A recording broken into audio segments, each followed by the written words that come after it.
Hello guys, welcome to civil Goli YouTube channel. दोस्तों, स्वागत करता हूं आपका आपके अपने यूट्यूब चैनल सिविल गोली पर। दोस्तों, जैसा कि हमने पिछले सेशन में बात की थी ब्रिक्स के कि स्ट्रेचर कौन सा पोर्शन रहता है, ब्रिक में हेडर कौन सा पोर्शन रहता है, फ्रॉग किसे कहते हैं, और हमने बात की थी ब्रिक में ही कि आपका स्ट्रेचर फेस हेडर फेस के बारे में बात कर ली। आज बात करेंगे हम कुछ ब्रिक वर्क में टेक्निकल टर्म्स यूज किए जाते हैं जो कि अक्सर कर जेई एग्जाम्स में तो पूछ ही दिए जाते हैं। आज हम उसी के बारे में डिस्कस करेंगे कि वो कौन कौन से टेक्निकल टर्म्स हैं जो ब्रिक वर्क में जनरली हम साइट पर या थियोरटिकल में बात करें हम तो कौन कौन से हम टर्म्स यूज करते हैं।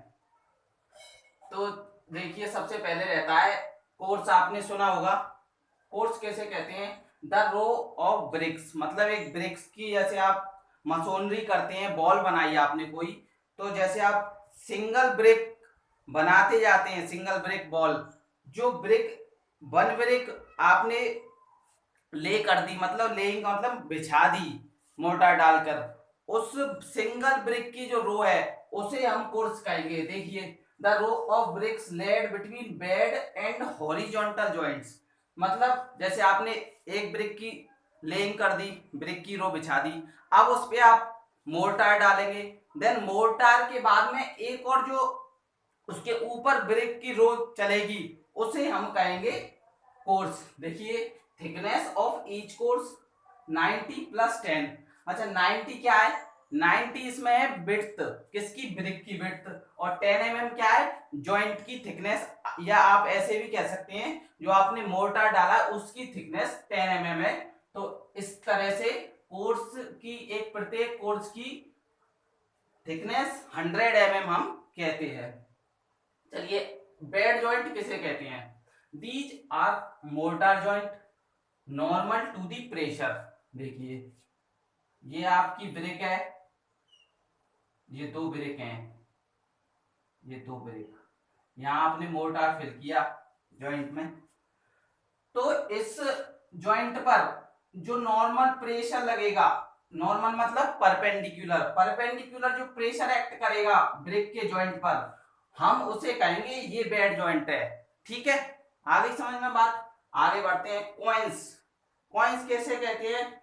आपने बॉल देखी है, बॉल, ब्रिक बॉल, उसके ब्रिक बॉल, एक ब्रिक बॉल एक्स डायरेक्शन में आई आपकी, एक वाई डायरेक्शन में आई ब्रिक बॉल, दोनों जिस पॉइंट पे मीट करेंगी, मतलब मिलेंगी, उस जो कॉर्नर पोर्शन बनेगा उसे हम कहेंगे कॉइंस। देखिए, ये आप इस फिगर के थ्रू एक्सप्लेन हम कर सकते हैं। देखिए, ये एक्स डायरेक्शन में आई और ये वाई डायरेक्शन में आई, ये ब्रिक बॉल जहां मीट कर रही हैं, एक कॉर्नर फॉर्मेशन कर रही, कॉर्नर का फॉर्म मतलब कॉर्नर बना रही है एक, तो उस कॉर्नर को ही हम कह रहे हैं कॉइंस। ठीक है। बेड्स किसे कहते हैं? आपके पास एक ब्रिक है, आपको उस आपने उसको विड्थ वाइज कट कर दिया।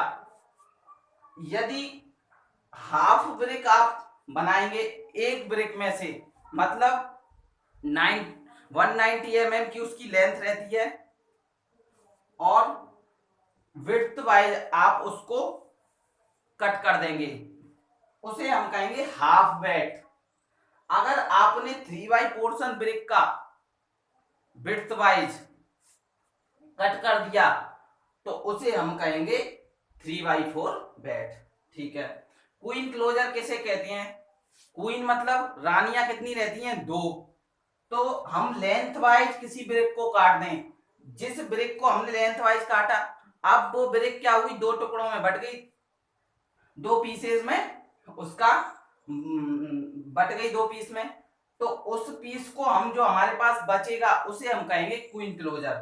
ठीक है। ये देखिए, हमारे पास ये ब्रिक है, ये हमने लेंथ वाइज काट दी, मतलब काटने के बाद हमें कौन, उसकी 45 सेंटीमीटर तो विड्थ रह गई, और एक 45 mm का हमने टुकड़ा अलग कर दिया विड्थ का, उसे हम कहेंगे क्वीन क्लोजर देखिए, ए ब्रेक कट लेंथ वाइज, मतलब लेंथ वाइज हम जिस ब्रेक को काट रहे हैं, आप ऐसे भी याद रख सकते हैं कि लेंथ वाइज तो आपकी क्वीन क्लोजर, और बी बेड्स आ रहा ना बी, तो बी फॉर विड्थ रहती है और बी फॉर बेड्स, तो जिस ब्रेक को विड्थ के अलोंग काटा जाए उसे हम कहेंगे बेड्स, और जिस ब्रेक को लेंथ के अलोंग काटा जाए उसे हम कहेंगे क्वीन क्लोजर। अच्छा, अब किंग क्लोजर की बात आती है, तो किंग कितना रहता है, एक किंग रहता है। देखिए, जिस ब्रेक को हम, ब्रेक की लेंथ, एक ब्रेक है, उस ब्रेक में हमने लेंथ को आधा कट कर दिया और एक तरफ से विड्थ को आधा कट कर दिया। कट करने के बाद जितना पोर्शन बचा उसे हम कह रहे हैं किंग क्लोजर। ठीक है, ये देखिए, ये आपकी विड्थ वो लेंथ थी 190 mm, आपने उसको कट किया, कितना कट किया 95 mm। यहां से आपकी विड्थ थी 90 mm, आपने उसको कितना कट किया 45 mm। जो कट करने के बाद पोर्शन बचा उसको हम कह रहे हैं किंग क्लोजर। ठीक है। अच्छा, ये परपेंड है, जो व्यापम सब इंजीनियर 2018 का एग्जाम हुआ था, उसमें ये डिफिनेशन पूछी थी कि परपेंड किसे कहते हैं ऑब्जेक्टिव टाइप में। तो देखिए, आगे भी एग्जाम्स में पूछी जा सकती है, इसलिए देखिए समझिए परपेंड किसे कहते हैं, the vertical joint on the face of ball. कैसे समझ सकते हैं हम इसको फिगर से, देखिए ये बॉल है, ये आपके पास बॉल है, ये ब्रेक है, ये आपका जॉइंट है। तो क्या कह रहा है डिफिनेशन में वो, द वर्टिकल जॉइंट, ये वर्टिकल जॉइंट है आपका, vertical joint on the face of ball, ये फेस हो गया किसी बॉल का, उसे हम कह रहे हैं परपेंड। तो दोस्तों, आई होप आप समझ पाए होंगे ये टेक्निकल टर्म्स जो कि जनरली एग्जाम्स में पूछे ही जाते हैं। दोस्तों, अगर आपको सेशन अच्छा लगा हो तो सेशन को लाइक कीजिए, अगर आप इस चैनल पर नए हो तो चैनल को सब्सक्राइब कीजिए, जिससे कि हमें मोटिवेशन मिलता रहे और हम आपके लिए कुछ इससे और बेटर कर पाएं और आसान से आसान भाषा में हम समझाने का प्रयास करेंगे। दोस्तों, तब तक के लिए थैंक यू वेरी मच।